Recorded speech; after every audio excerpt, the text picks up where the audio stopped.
पुत्र की प्राप्ति की कामना है, पुत्र सुख चाहते हैं और बहुत कोशिश कर चुके हैं, लेकिन पुत्र की प्राप्ति नहीं हो पा रही है।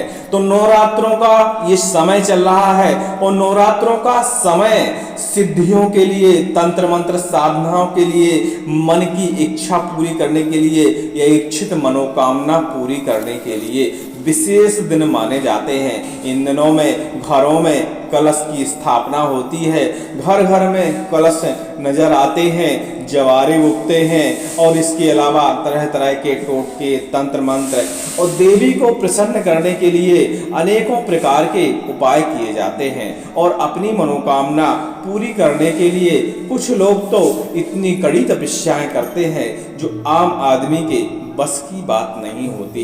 लेकिन हम इस वीडियो में आपको वो बात बताने वाले हैं जिसके बारे में आप सिर्फ सोचते हैं, सपने देखते हैं कि किसी तरह कोई उपाय हमको मिल जाए और हमारी मनोकामना पूरी हो जाए, लेकिन हो नहीं पाती है। तो इन नवरात्रों का समय उन लोगों के लिए विशेष है जो पुत्र की कामना कर रहे हैं, पुत्र की प्राप्ति चाहते हैं और उन्हें कहीं उपाय नहीं मिल रहा है। इसके अलावा पुत्र प्राप्ति के अलावा घर में संकट है और घर में दारिद्रता का वास है, धन नहीं आ रहा है। तो हम बता दें कि नवरात्रों का समय चल रहा है, यह मौका चूकिएगा नहीं और इस मौके को छोड़ दिया तो फिर पता नहीं कब ऐसे संयोग बनते हैं कि आप इन उपायों को कर पाएं और अपनी समस्याओं का, अपने प्रश्नों का हल ढूंढ पाएं। तो हम आपको इस वीडियो में उसी बारे में जानकारी देने वाले हैं।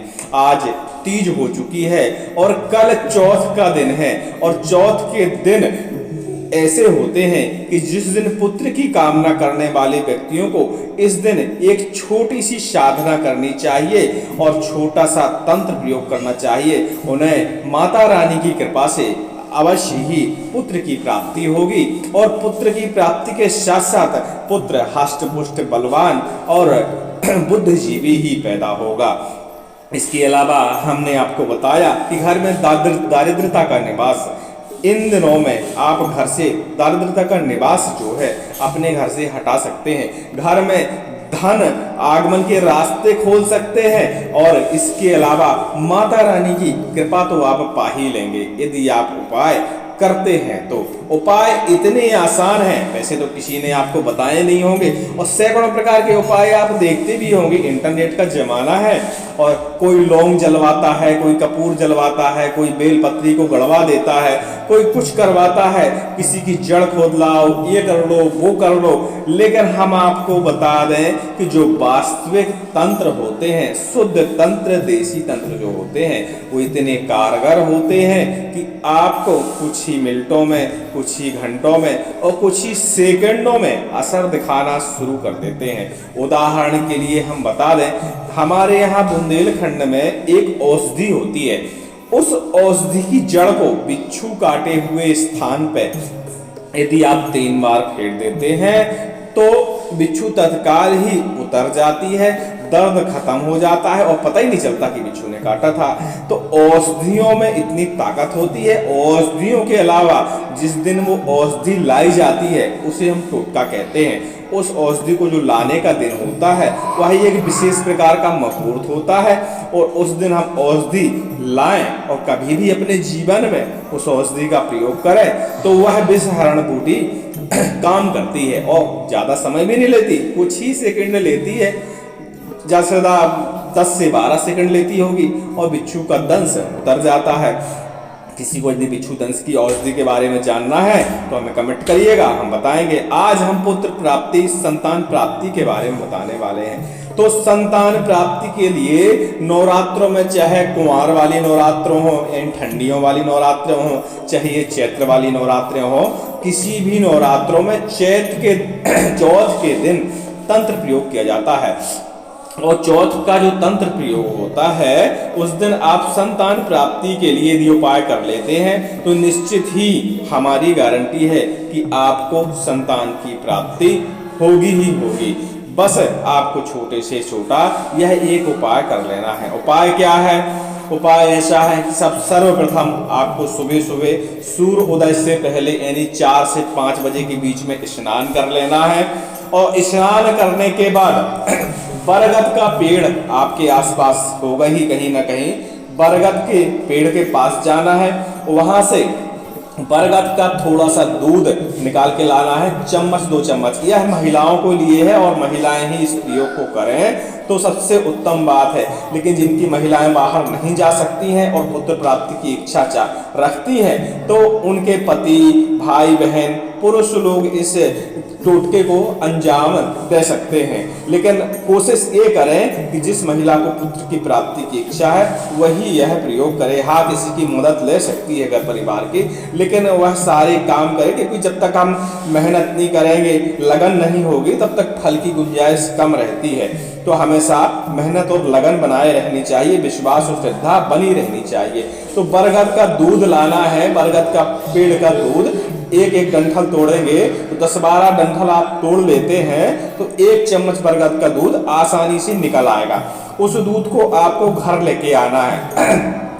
अब दूध को रख देना है किसी चम्मच में, बर्तन में, कटोरी में, किसी भी चीज में उसको रख देना है। इसके बाद आपने स्नान तो कर ही लिया था, अब जाइए तो देवी माता के बढ़िया दर्शन करिए, प्रार्थना करिए और प्रार्थना करने के बाद घर वापस आइए। अब इसके बाद शिवलिंगी का एक पौधा होता है जो आसानी से कहीं भी बाड़ियों में, बगीचों में, खेत खलिहानों में, लावारिस जमीनों में और खरपतवार के रूप में आपको आसानी से शिवलिंगी का पौधा हमेशा मिल जाता है। किसी को शिवलिंगी के बीज यदि चाहिए हो, उसके पास उपलब्ध ना हो पाए तो हमें वह कमेंट करें, हम उसको पार्सल कर देंगे शिवलिंगी के बीज। वैसे तो सभी जगह पंसारियों के यहाँ शिवलिंगी के बीज मिल जाते हैं, आजकल पतंजलि में शिवलिंगी के बीज मिल जाते हैं।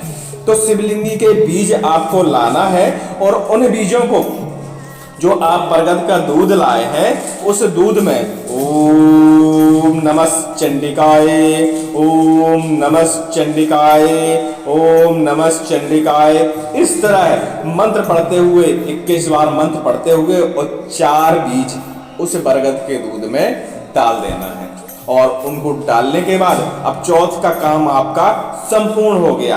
अब आती है अगले दिन पंचमी। इन बीजों को 1 दिन और 1 रात उस बरगद के दूध में डाले रहने देना है। अब ध्यान देने वाली बात यह है कि किसी चीज से ढक दीजिएगा, डस्ट ना पड़े, कचड़ा ना पड़े, कीड़े मकोड़े ना पड़े, मतलब उस दूध में नीचे बक जाते हैं वो ना, तो थोड़ा सा अंतरात्मा फिर सलाह नहीं देती कि फिर उसको हम खाएं, क्योंकि उनका सेवन करना है। अब पंचमी का दिन आ गया। पंचमी के दिन सुबह सुबह आप उठिए और उठने के साथ साथ स्नान करिए, मंजन करिए, फिर देवी माता के सूर्योदय के पहले दर्शन करिए और देवी माता से प्रार्थना करिए कि हे माता रानी, हम जो यह तंत्र करने वाले हैं इस तंत्र का हमें फायदा हो और हमें पुत्र की प्राप्ति हो। और अपने तरफ से जो शब्द आप प्रार्थना में लगाना चाहते हैं, जो कहना चाहते हैं, वो तो आपके ऊपर निर्भर करता है, क्योंकि हर लोगों के प्रार्थना करने की जो शैली होती है, मन की जो भावनाएं होती हैं, सबकी अलग अलग होती हैं। तो बढ़िया माता जी का स्मरण करके और बढ़िया से पूजा पाठ करके घर आइए और उन शिवलिंगी के बीजों को चबा के खा लीजिए। ऊपर से चाहे तो चम्मच 2 चम्मच पानी पी लीजिए। इसके बाद आपको आधा घंटे तक ना तो चाय पीना है और ना ही किसी और वस्तु का सेवन करना है। आप पानी चम्मच 2 चम्मच 4 चम्मच आधा गिलास पी लीजिए, कोई फर्क नहीं पड़ता। या आप उसको नहीं पीना चाहते तो जो गाय का कच्चा दूध होता है, कच्चा दूध 1 कप आप उसके बाद पी सकते हैं। पानी नहीं लेना चाहते तो दूध आप ले लीजिए। और यह क्रिया आपको पहले दिन करनी है दूध मंडवा के, बाकी दिन आप सादा ऐसे शिवलिंगी के बीज डेली 2 महीने तक लगातार उनको 4-4 बीज सुबह खाली पेट खाते रहिए और ईश्वर की कृपा होगी, आपको पुत्र की प्राप्ति अवश्य ही होगी। और कोशिश ये करें कि अपने पति को भी 2-2 बीज शिवलिंगी के दूध के साथ खिलाएं। यह एक वैज्ञानिक औषधीय प्रयोग भी है और यह नवरात्रों के लिए विशेष एक तंत्र प्रयोग भी है। इस समय 95% जो महिलाएं होती हैं उनको मां बनने का सौभाग्य प्राप्त हो जाता है, और खासकर जिनको पुत्र की इच्छा है उनके लिए तो यह एक रामबाण औषधि की तरह काम करती है। और आप इस औषधि को डेली खाते हैं, और डेली खाते समय थोड़ा सा ध्यान देने वाली बात है, यदि आप सोमवार के दिन खा रहे हैं तो ओम नमः शिवाय का जाप करिए, और अदर दिन यदि आपका पड़ रहा है तो ओम वासुदेवाय नमः इस तरह का जाप करिए और बीजों का सेवन करते रहिए। 2 महीने सेवन करिए मात्र, और 2 महीने बाद आप हमें खुशखबरी दीजिए। हम आपकी खुशखबरी का इंतजार बिल्कुल करते रहेंगे। 2 महीने बाद आप हमें कमेंट करके बताइए कि आपकी मनोकामना 80% पूरी हो गई है, क्योंकि पूरी मनोकामना पूरी होने में तो 9 महीनों का वक्त लग जाता है। और आप फुल विश्वास के साथ इस औषधि का सेवन करिए, और औषधि के अलावा यह एक नवरात्रों का विशेष तंत्र भी है।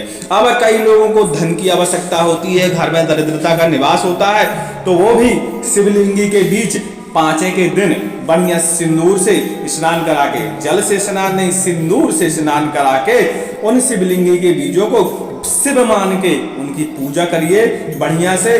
और जो जो मन में श्रद्धा है वह आप उन बीजों के सामने बोलिए, और शिव का स्वरूप मानिए, शिवलिंग का स्वरूप मानिए, और उनको सफेद कपड़े में लपेट कर अपने घर के तिजोरी में, भंडार गृह में, और नहीं है आपके घर में तिजोरी ज्यादा दारिद्रता है और तो अलमारी में रखिए, अलमारी भी घर में नहीं है तो जहां भी रुपए 2 रुपए 4 रुपए आप रखते हो उस जगह इन बीजों को सफेद कपड़े में बांध के और रख दीजिए।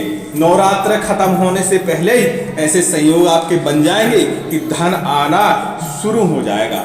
कुछ ना कुछ ऐसा होगा कि धन आने का संयोग बनेगा, चाहे व्यापार चल पड़े, चाहे आपको नौकरी मिल जाए, काम मिल जाए, कुछ भी हो जाए, और आपका जो धन आने का साधन है वह तैयार हो जाएगा। तो जल्दी ही आपके घर से दारिद्रता हट जाएगी और आपका जीवन जो है सुखमय व्यतीत होने लगेगा। यह शिवलिंगी के बीज विशेष बीज माने जाते हैं। तंत्र प्रयोगों से लेके, औषधि प्रयोगों से लेके और बड़े बड़े कार्य यह बीज कर देते हैं। इनसे वशीकरण तो इतना अचूक होता है कि आप इन बीजों से वशीकरण करके और सामने वाले को यदि कह दें कि जा कुएं में कूद जा, तो जिसके ऊपर आपने वशीकरण चलाया है वो तो तत्क्षण ही कुएं में कूद जाएगा और अपने प्राण त्याग देगा। इसमें इतना तगड़ा वशीकरण होता है। किसी को वशीकरण के बारे में भी जानना है तो वो हमें कमेंट करे, उसके लिए हम अलग से वीडियो बनाएंगे या कमेंट में ही पूरी विधि उसको बता देंगे। उम्मीद करते हैं हमारी जानकारी आपको ठीक ठाक लग रही होगी, और ठीक ठाक लग रही होगी तो चैनल को हमारे सब्सक्राइब कर दीजिएगा, लाइक कर दीजिएगा, और जब आपका काम हो जाए हमारे तंत्र के द्वारा तब कमेंट दोबारा जरूर हमें करके बताइएगा कि आपके बताए उपाय से हमारा कार्य हो गया है।